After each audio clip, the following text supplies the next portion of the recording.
The longer you're on the job hunt, the longer your imposter syndrome has to stew, to brew. The things you love doing, you keep thinking, am I even good enough to do that for a company? There's so many people better than me. Why would I even apply for that job? Sometimes it's realizing, hey, that's not where I'm at yet, but that's where I know I want to be. And sometimes that's realizing that I know I want to be better. So where can I make that happen? Where can I be better? Where can I learn more? Where can I try harder?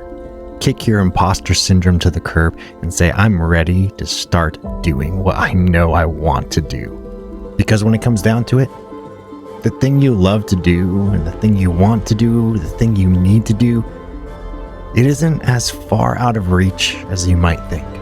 So stop telling yourself that people will see right through your facade and start acting like you're in the exact place that you need to be.